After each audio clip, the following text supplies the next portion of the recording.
Yo, what's going on, everybody? It's your boy Naruto Explain here, bringing you guys another Boruto 2 Blue Vortex discussion. Today, I wanted to shift the focus over to Shikamaru Nara, the acting 8th Hokage, and I want to give a fair and honest assessment on his tenure as 8th Hokage. A big part of the reason why I want to do so now is because I've seen quite a few comments about people saying he's the worst Hokage in the history of the village, and I've also seen a lot of people praising his plan that he has with Kashin Koji. People saying that Shikamaru is back with a 300 IQ move, and if you're a longtime viewer of the channel, you know that I disagree with both of them. Previously, I'd always said I wanted to wait and hold off on judging Shikamaru's Hokage until we got a little bit more information on how he governed and handled things. But now, after a year and a half of content to look through, with chapter 18 coming in only a few weeks now, I think we have enough now to say whether or not Shikamaru's been good as Hokage. For this video,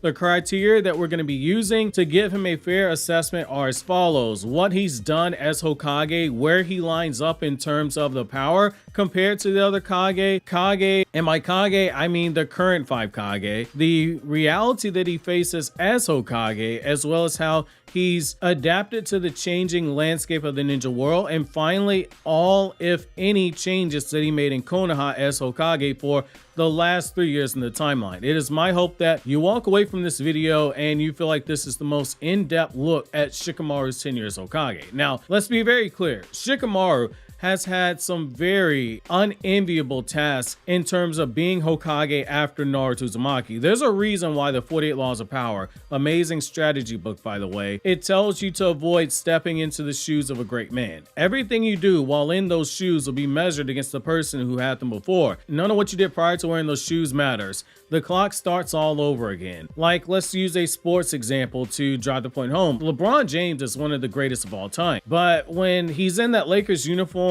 he's in the shadow of a Kobe Bryant, Shaquille O'Neal, or Magic Johnson. He is being compared by what he accomplishes while wearing that uniform to what they did. And it's the same for Shikamaru. Naruto is his Hokage, whose shadow he's trying to step out of, and that's not easy. In order to effectively judge Shikamaru's Hokage, we must first extensively break down why being in Naruto's shadow absolutely has to be factored in to deciding whether or not Shikamaru is a good Hokage or not. As previously stated, the situation of Shikamaru succeeding Naruto as Hokage encapsulates the warning of the 48 Laws of Power, specifically law number 41, avoid stepping into a great man's shoes. This law advises against following a monumental leader because their legacy casts a long shadow and comparisons are inevitable, often setting the successor up for failure. So the biggest thing is obviously Naruto's unmatchable legacy. Naruto's tenure as Hokage, it is legendary. His accomplishments, they are unparalleled,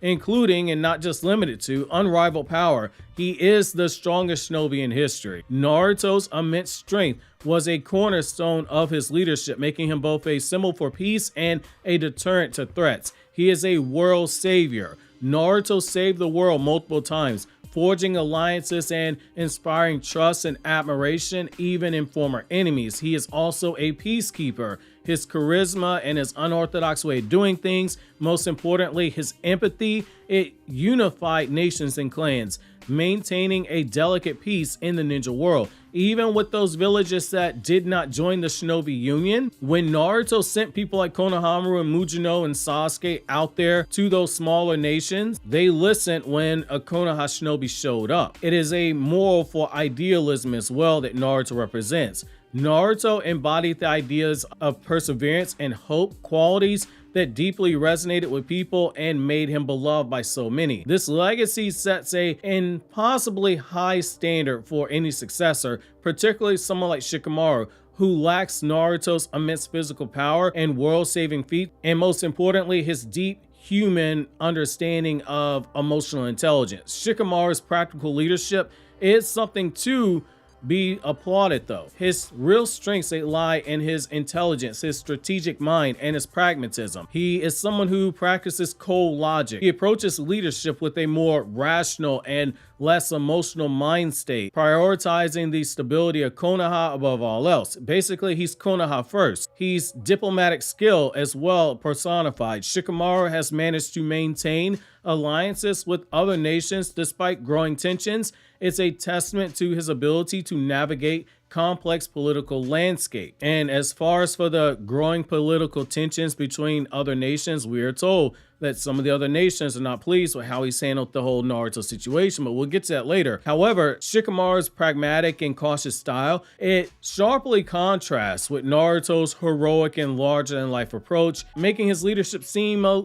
little underwhelming by comparison. This leads into the challenges of reflecting the warning itself in the 48 Laws of Power. So it's a inescapable comparison. Shikamaru is constantly going to be measured against Naruto's monumental legacy, and his more subdued leadership style appears to be insufficient to many fans. It's also the battle of unmet expectations. The inability to capture Boruto and Sasuke not only undermines Shikamaru's image as a capable leader to people in universe, but it also intensifies discontent amongst the feudal lords as well as allied nations, and it damages Konoha's reputation. It's something that the elders told Shikamaru more than once in Two Blue Vortex. It also is potentially the cause for an erosion of peace. While Naruto's charisma and power were able to secure peace, Shikamaru's reliance on logic and diplomacy above all else, it seems inadequate to eventually quell all of these growing restlessness that we're seeing. This creates a perception that Konoha might be weaker under his leadership. Hence, the elders told Shikamaru, get a hand on the situation now. There's an undertone in what it is that they're saying. It's also a broader reflection of the law itself that is being applied here, because again, it's not just the feudal lords that are getting restless that Boruto's not being caught, but also Shikamaru's peers. We saw Gaara out there in the field trying to hunt down Boruto himself. Shikamaru's predicament, it illustrates the core theme of Law 41 of the 48 Laws of Power. The weight of the predecessor's success weighs down on the successor. The greater the predecessor, the harder it is for a successor to forge their own path. Shikamaru lacks Naruto's heroicism, his unmatched power, his long legacy of accomplishments, and it makes his leadership appear to pale in comparison. However, he also is someone who identifies as the strategic alternative. The law also advises that rather than trying to directly succeed a great man, you should be someone who carves out a distinct role and redefine expectations. For Shikamaru, this means stepping back from Naruto's shadow to focus on his own unique strengths, like reforming some parts of Konoha's systems and fostering innovation where he can. That's why it's so smart that on his Hokage cloak, it does not say 8th Hokage. Shikamaru is waiting for a multitude of reasons, but one thing that he gets an unexpected benefit from is he hasn't technically become Hokage yet. He's letting time pass before stepping into a great man's shadows if he ever has to do so. This is also something you have to look at when it comes to the feudal lords and their restlessness. The growing dissatisfaction between the feudal lords, it highlights a fragility in Shikamaru's position. Naruto's absence plays a role in that. The feudal lords, they all saw Naruto as a glue holding the ninja world together. Shikamaru's inability to conclusively address Naruto's disappearance because they think Boruto killed Naruto, it's a further weakness to trust in Shikamaru because he has not delivered in that regard. When it comes to Boruto and Sasuke, that failure to capture those high-profile figures, it exacerbates the perception of Konoha's decline, as it undermines the village's dominance and control over rogue elements. And as we saw in Naruto's manga, the other nations will give you a little bit of rope before eventually someone like the Raikage steps in. To wrap up this portion of the danger of being in a great man's shoes, Shikamaru's tenure as Hokage is that textbook example of the pitfalls that the 48 Laws of Power talks about. While he is an exceptional leader in his own right, as you'll see later on in this video, his pragmatic leadership, it struggles to escape the shadow of Naruto's greatness. This dynamic, it underscores the difficulty of stepping into the shoes of a legendary predecessor, where the burden of legacy and public expectation can overwhelm even the most capable of successors. This now brings us into the other factors needed to judge his worthiness as a Kage. Shikamaru's tenure as 8th Hokage, it showcases his remarkable leadership when you look at it, and his problem-solving skills, particularly under unprecedented and chaotic circumstances. let's break down the factors contributing to his effectiveness as Hokage. And for full transparency, again, I believe Naruto would have been the best to handle the current situation with the Shinju, but I also do not fault Shikamaru either. So the first thing you have to look at is his ability to use intelligence to compensate for a lack of power. Shikamaru, first and foremost, is a tactical genius. He is known for devising strategies that can turn the tide of battle, even against overwhelmingly powerful opponents. His increased village surveillance system that we see is a testament to his ability to leverage technology and human resources, mitigating his lack of raw combat strength. The sensor unit was all over code appearing in the village, and they were actively looking for the claw marks and having Kawaki erase them. The moment Boruto popped up in the village, they immediately tracked down his location. He's made small adjustments where he can. Small things add up. Consider it compounding interest. During Code's attack, his preemptive evacuation plan, it minimized strategies. They had a clear plan in place for what happens if Code comes, and that proves his foresight and his capability to act decisively. This strategic approach, it ensures that even without the power that rivals someone like Naruto or Sasuke, or even Shikamaru's own Kage peers, Konoha still remains a formidable force, with Shikamaru calling the shots as Hokage, despite again his own power being far beneath those who would be his peers. The adaptability to changing variables is the next thing you have to look at for Shikamaru. So the world that Shikamaru inherited, it is rife with instability. We have altered memories because of Omnipotent's ability to psychologically impact people, and a rising Ten Tails army under Jura. Despite these challenges, Shikamaru has demonstrated an exceptional ability to adapt. Recognizing Kawaki as a covert threat while outwardly supporting him to avoid suspicion, it shows his mastery of the art of being subtle, and it shows that even in Shikamaru's heart, in this Boruto era, he still maintains the act of a shinobi, the heart of a shinobi. As Sasuke said, even if the times change, the heart of a shinobi remains the same. Shinobi deceive.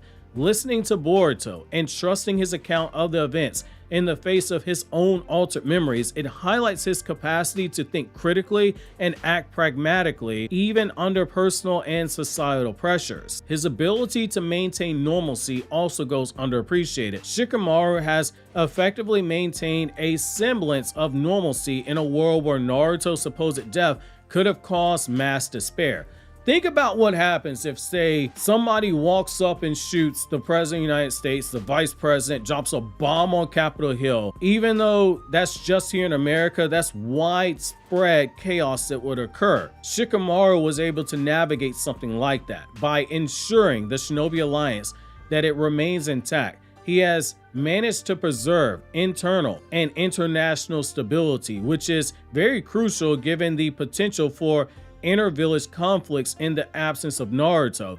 His ability to balance these pressures while leading a village under a constant shadow of potential war with Code and now the Shinju, it underscores his emotional resilience and his leadership prowess. The handling of the feudal lord's frustrations and expectations is another thing that we do have to give him credit for. The feudal lords, particularly the Land of Fire's feudal lord, they have likely increased demands and scrutiny given Naruto's perceived demise. Shikamaru's ability to manage the frustrations without compromising Konoha's integrity, the last 3 years, it has demonstrated his political acumen. He likely has to use his sharp mind to craft convincing arguments and solutions, maintaining funding and support while also navigating the delicate balance between appeasing the feudal lords and protecting Konoha's limited autonomy, all while during that 3-year time skip without the help of Ada, he had to give the appearance that he was trying, and he probably was, trying to track down Boruto. But as we see in the flashbacks, other nations were taking things into their own hands as well, which goes back to the elders telling Shikamaru people are growing restless. It's here that we have to go a little bit deeper into the importance of the feudal lord, because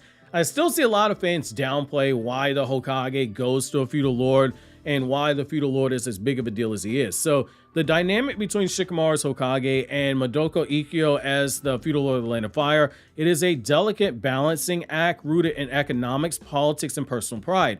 Understanding this relationship requires examining Konoha's own dependence on the feudal lord's financial support, the feudal lord's personal motivations, and how Shikamaru must tread very carefully to maintain stability. So Konoha's economic dependence on the feudal lord, that's up first. That's basically what's needed for the massive population and resource strain to be avoided here. So Konoha's population, it has grown significantly since the end of the war. It is now the capital of the Land of Fire. It was not always the capital, making it one of the largest and most economically active villages in the 5 nations as a whole. However, this growth increases the demand for food, infrastructure, security, and other services. Konoha by itself cannot generate enough revenue through missions, especially when missions in this era have gone down significantly. Even when you add in local taxes, it cannot sustain itself entirely. We were told, even when Naruto was Hokage, the military budget was cut. This brings us to the funding from the feudal lord. The feudal lord's funds for Konoha's day-to-day operations, including military expenditures, education, healthcare, public works. This financial backing, it is crucial for maintaining a quality of life for Konoha's massive citizens. We literally have 2 villages. There's a whole village on top of the Hokage monument, and there's the old village beneath it. You have to think about preserving Konoha's status as a leading shinobi village itself. The feudal lord's personal connection to Naruto is also something that you have to factor in. Naruto's legacy, that the feudal lord holds a deep personal respect for Naruto, both as a Hokage as well as a man who is very deeply indebted to Konoha, because Konoha is responsible for his son being saved back when Shojoji was targeting him. Even though that was something Boruto did on his own, Madoka Ikkyo is still very much indebted to Naruto and Konoha for that. That connection translates into a sense of obligation and loyalty to Konoha itself. This also leads to the growing conflict over Boruto's betrayal. Despite this respect that he has for Konoha, the feudal lord's anger over Boruto's perceived betrayal due to the altered memories and the false information that Boruto killed Naruto, it creates a very volatile situation. He views Boruto as having dishonored Naruto's legacy, and his demands for Boruto's execution, it stems both from personal pride and a belief that justice must be served. This also means that you have to navigate the feudal lord's personal pride. A powerful ego in someone this resourceful cannot go understated. As one of the most influential figures, if not the most influential figure in the Land of Fire, the feudal lord's pride, it is tied to his ability to dictate the political and economic trajectory of the nation.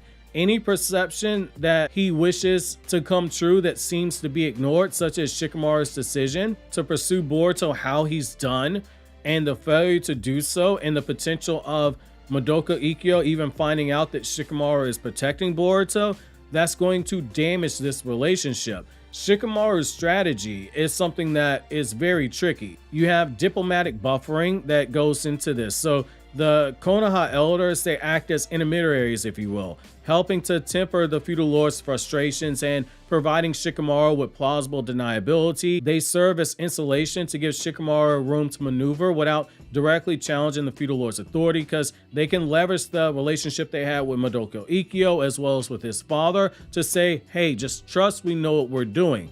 This also highlights Konoha's strategic value as a whole. Shikamaru can subtly remind the feudal lord through the elders that Konoha's strength ensures the feudal lord has a military force to protect the Land of Fire itself. By framing his decisions as essential and for the village's stability, and that he's not taking Boruto lightly, Shikamaru appeals to the feudal lord's sense of honor and pragmatism that is still there. When you take a deeper look at the economics that come from conflict versus stability, it gets even crazier. You have the risk of withdrawal on the table. If the feudal lord were to reduce funding or just cut ties altogether with Konoha, the village, it would face severe economic hardship. Shikamaru has to maintain the feudal lord's trust while balancing the needs of the village and avoiding any unnecessary conflict, which is why he told Boruto, like, hey, I'm gonna have to pursue you, even though privately I am in your camp and I believe in you. Then when you factor in